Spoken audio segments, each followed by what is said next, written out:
Salut à tous et bonne année 2021, une bonne santé de fer, car avec les nouvelles qui ne sont toujours pas rassurantes, plus que jamais on a besoin de rester en bonne santé. Je vous invite dans un premier temps à vous abonner à ma chaîne youtube.rh en cliquant sur la petite cloche juste en haut de l'écran et vous activez les notifications pour être informé quand de nouvelles vidéos sont mises en ligne. Et je précise que l'objectif de ma chaîne YouTube, c'est d'expliquer et de partager un certain nombre d'informations en matière RH et droit du travail. Dans cette nouvelle vidéo, je vais vous présenter la fin du contrat à durée déterminée. Le contrat de travail à durée déterminée, c'est une forme de contrat de travail obligatoirement écrit qui vous lie à un employeur, soit pour une durée définie. Et dans ce cas, la durée du contrat de travail est exprimée de date à date, ou alors pour une durée indéfinie, et ça ne voudrait pas dire qu'il s'agit d'un contrat à durée indéterminée, non. Pour une durée indéterminée, et dans ce cas, le contrat de travail fera référence à la durée d'une mission ou au remplacement d'un salarié absent.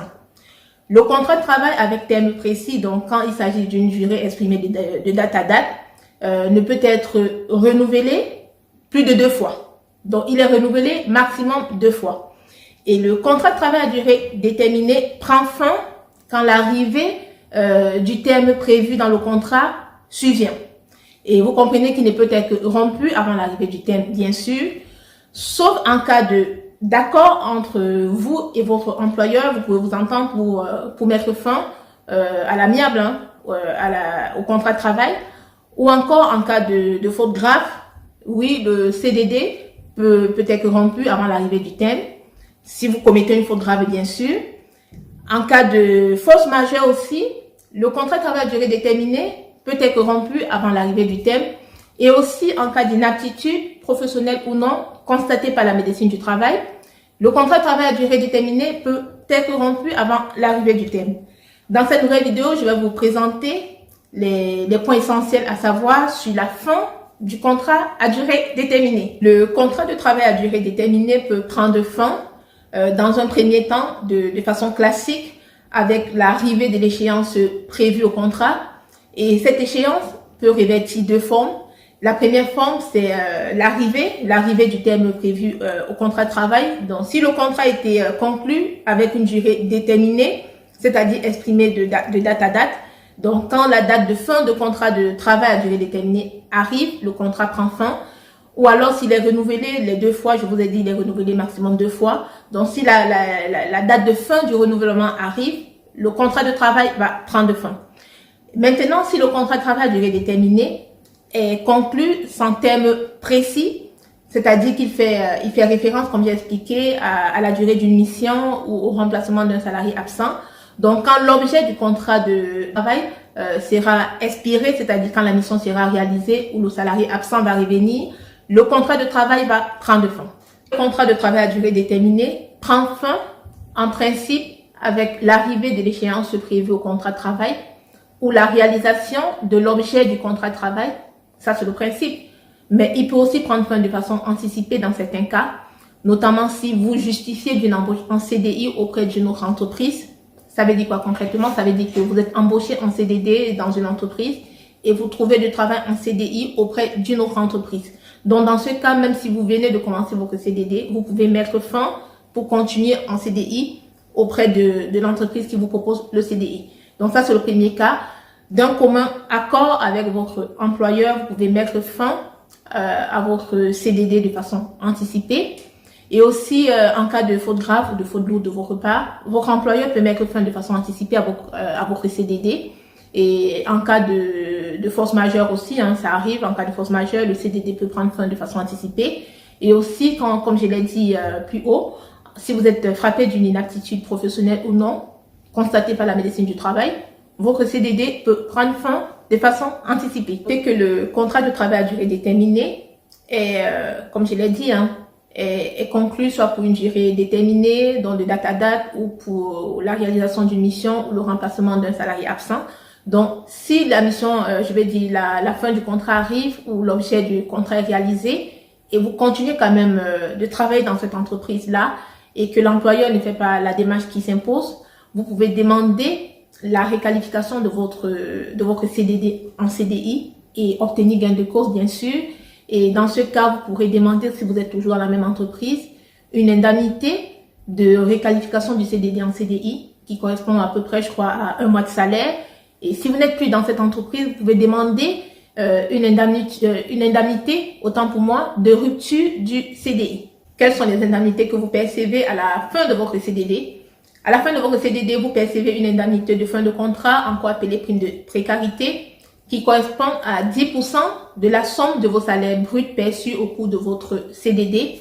Et vous percevez également une indemnité compensatrice de congés payés pour les congés non pris à la fin de votre contrat de travail.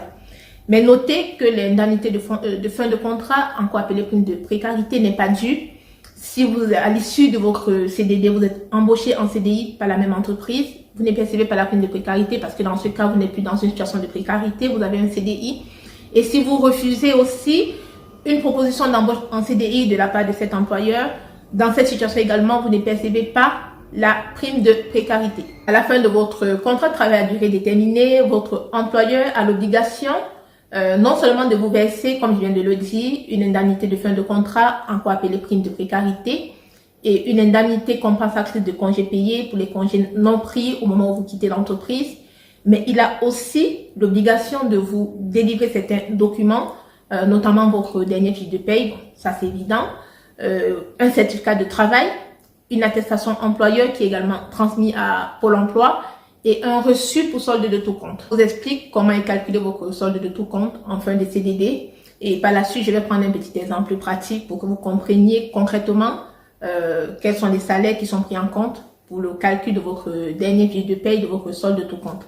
Donc, à la fin de votre CDD, déjà le salaire qui est pris en compte pour calculer votre fin de CDD, c'est le salaire du mois de départ, sachant que si vous quittez l'entreprise en cours de mois, il y a une retenue qui sera appliquée pour les jours non travaillés, bien sûr, parce que si c'est sur le mois de janvier, sachant que le mois de janvier, ça va du 1er au 31 janvier, si vous quittez l'entreprise le 15 janvier, il y a une retenue qui sera appliquée à partir du 16 janvier. Donc, si vous avez travaillé du 1er au 15 janvier, ben, du 1er au 15 janvier, vous aurez un salaire. Et du 16 au 31 janvier, il y a une retenue qui sera appliquée parce que sur ces jours, vous n'aurez pas travaillé. Mais généralement, les gestionnaires de paie font bien les choses. Donc, il y a des petits commentaires qui sont ajoutés pour que vous compreniez à peu près à quoi correspond chaque retenue, à quoi correspond chaque somme. Et sur ce salaire-là, sur la somme de vos salaires que vous avez perçus au cours de votre CDD, vous percevez une prime de précarité, encore appelée, comme je l'ai dit, une indemnité de fin de contrat qui est égale à 10% de tous vos salaires bruts. Et cette prime, vous ne la percevez pas si vous êtes étudiant ou si vous êtes en contrat d'usage. Et à cette prime de précarité va s'ajouter une indemnité compensatrice de congés payés pour les congés non pris au moment où vous quittez l'entreprise. Nous allons prendre un premier exemple pour calculer la prime de précarité pour un salarié qui n'a pas pris de congés payés.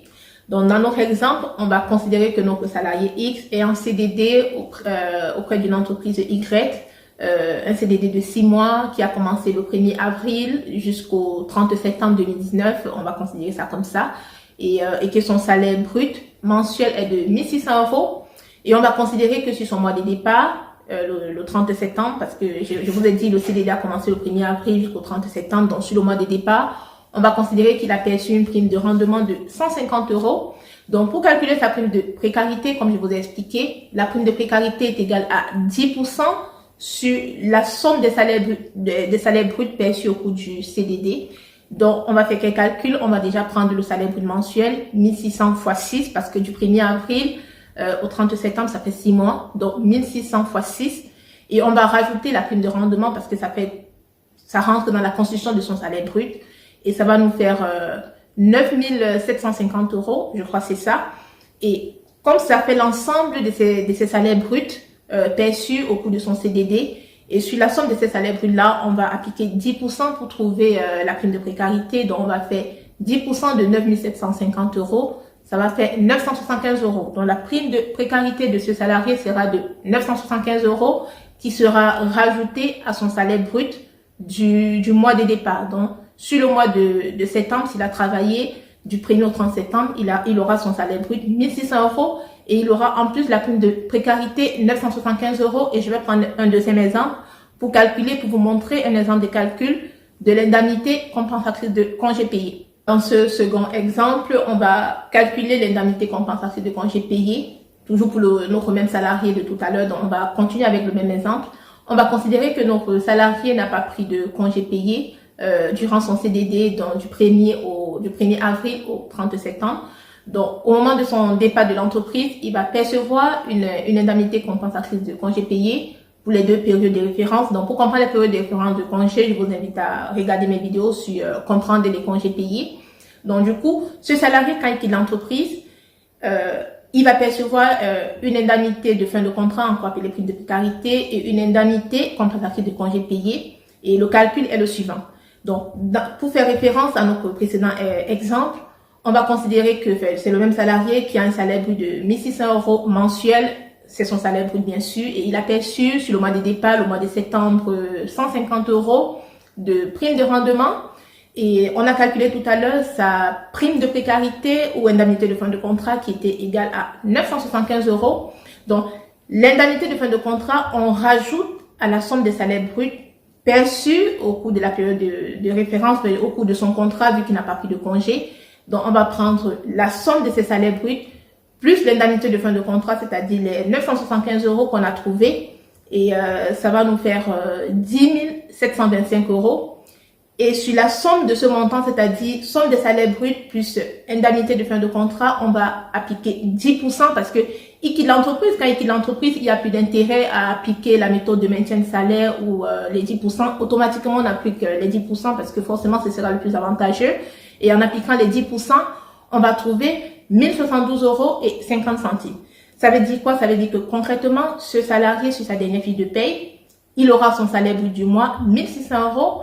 Il aura l'indemnité de fin de contrat, 975 € et il aura l'indemnité compensatrice de congé payé, 1072 € et 50 centimes parce qu'il n'a pas pris de congé pendant toute la durée de son contrat. Et je vais reprendre un autre exemple pour le cas d'un salarié qui a pris les congés en cours de contrat et on va calculer son indemnité compensatrice de congé payé. Dans ce troisième exemple, nous allons calculer l'indemnité compensatrice de congé payé pour un salarié qui a pris 3 jours de congé payé en cours de CDD. Donc, c'est le même exemple.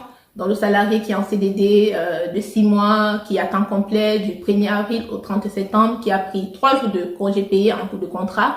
Donc, ce salarié, une indemnité de congé payé lui a été versée selon la méthode du maintien de salaire, parce que généralement, c'est ça que les entreprises appliquent tous les mois. Et c'est souvent quand le salarié quitte l'entreprise que on applique les 10%, on voit la méthode la plus avantageuse. Et puis, s'il y a une différence entre le maintien et puis les 10%, on verse la différence. Donc, dans notre exemple, notre salarié a perçu une indemnité de congé payé qui est égale à son salaire brut 1600 divisé par 26 et fois 3. Et ça nous fait 184 € et 61 centimes qu'il a perçu à titre d'absence et maintien de congé payé. Et vu qu'il a perçu ce montant-là, ce montant sera déduit de la somme de ses congés payés et c'est le solde qui sera versé au moment où il quitte l'entreprise. Vu que tout à l'heure, on a calculé une indemnité compensatrice de congés payés sur le total de la période de son contrat de travail, c'est-à-dire du 1er avril au 30 septembre, donc la somme de ses congés payés était égale à 1072 € et 50 centimes. On va déduire les 184 € et 61 centimes qu'il a déjà perçus pour lui reverser la différence. Donc, ce salarié qui a déjà pris des congés au moment où il quitte l'entreprise, s'il a travaillé du 1er septembre au 30 septembre, il va percevoir son salaire brut de 1 600 €. Il va percevoir la prime de précarité de 975 € comme on a calculé. Et il va percevoir le solde de ses congés payés qui est égal autant pour moi à 1072 € qu'on a calculé. Moins la somme des congés, je veux dire la somme qui lui a déjà été versée au titre de ses congés payés, c'est-à-dire les 184 € et 61 centimes que nous venons de calculer. Donc, il va percevoir 887 € et 89 centimes au moment où il quitte l'entreprise. Ça veut dire quoi? Ça veut dire que concrètement, pour ce salarié, quand il quitte l'entreprise, il aura 1 600 € salaire brut, 975 € prime de précarité et 887 € et 89 centimes indemnité de fin de contrat. Pour faire un récapitulatif des 3 exemples que je viens de vous expliquer, donc je vais faire un dernier exemple synthétique des 3. Donc, on va considérer le même salarié qui est à temps complet, qui a été recruté en CDD au sein d'une entreprise, un CDD de 6 mois du 1er avril au 30 septembre, que son salaire brut mensuel est de 1600 €. On calcule déjà la prime de précarité. La prime de précarité est égale à 10% de la somme des salaires bruts perçus au cours de son contrat, sachant que ce salarié, sur le mois de départ, au mois de septembre, il a perçu 150 € de prime de rendement. Donc, pour calculer la prime de précarité, on fait 1600 € fois les 6 mois. Donc, 1600 € c'est son salaire brut fois les 6 mois et on rajoute 150 € de prime de rendement parce que ça rentre dans son salaire brut. Ça nous fait 9750 € de salaire brut perçu au cours de son CDD. Et sur les 9750 €, autant pour moi, on applique 10% pour trouver la prime de précarité qui sera égale à 975 €. Et maintenant, pour calculer l'indemnité compensatrice de congé payé au cas où ce salarié n'a pas pris de congé, on va reprendre la somme de ses salaires bruts, 1600 € fois 6, plus les 150 € de prime de rendement, plus la prime de précarité, parce que c'est ça le calcul.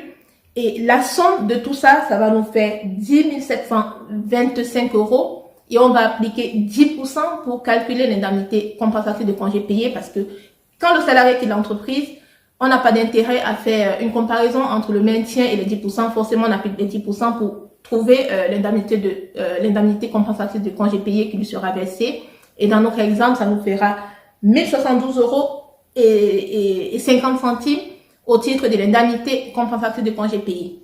Maintenant, si ce salarié a pris 3 jours de congé en cours de contrat, ça veut dire qu'il a perçu une indemnité de congé sur le mois où il a pris ses congés qui a été calculée selon le maintien de salaire, parce que généralement c'est le maintien de salaire et c'est quand le salarié quitte l'entreprise qu'on fait une différence entre les 10% ou alors à la fin de la période de référence, on fait une différence entre le 10%, entre les 10% et le maintien de salaire. Donc, il a pris 3 jours de congé, ça veut dire qu'il lui a été versé une indemnité de congé payé qui est égale à son salaire brut, 1600 € divisé par 26 fois 3 et ça nous fait 184 € et 61 centimes. Et pour comprendre le calcul, la différence entre le maintien des salaires et le dixième, je vous invite à regarder ma vidéo qui a été faite dans ce sens-là, où j'explique clairement comment est calculé le maintien de salaire, le dixième, etc. Et maintenant, pour ce salarié qui a pris des congés au moment où il quitte l'entreprise, une indemnité compensatrice de congé payé lui sera versée, moins l'indemnité qu'il a déjà perçue au titre des 3 jours de congé. Ça veut dire quoi? Ça veut dire qu'on prendra les 1072 € qu'on a calculé plus haut, c'est-à-dire la somme de l'indemnité sur toute la période de son contrat de travail, et on va déduire les 184 € et 61 centimes qu'il a déjà perçus, et ça va nous faire 1072 € et 50 centimes moins 184 € et 61 centimes, et ça nous fera 887 € et 89 centimes au titre d'indemnité compensatrice de congé payé. Donc, pour ce salarié, sur sa fiche de paye, il y aura comme salaire brut, je vais dire le salaire brut qu'il y aura son salaire brut du mois, c'est-à-dire les 1600 € plus la prime de précarité qui est égale à 975 € comme on a calculé, plus les 150 € de prime de rendement, plus l'indemnité compensatrice de congé payé qui sera égale à 1072 € et 50 centimes s'il n'a pas pris de congé, ou alors s'il a pris des congés, il ne va pas percevoir 1072 € et 50 centimes. Il va percevoir 887 € et 89 centimes. Et c'est ça la somme de tout ça qui va constituer son salaire brut sur sa dernière fiche de paie. J'espère que j'ai été précise. Bon, j'ai essayé d'être assez claire, assez précise dans mes explications. Donc, s'il y a des passages que vous n'avez pas compris, n'hésitez pas à me laisser vos questions en commentaire. Et je vous dis à très bientôt dans de prochaines vidéos. Ciao!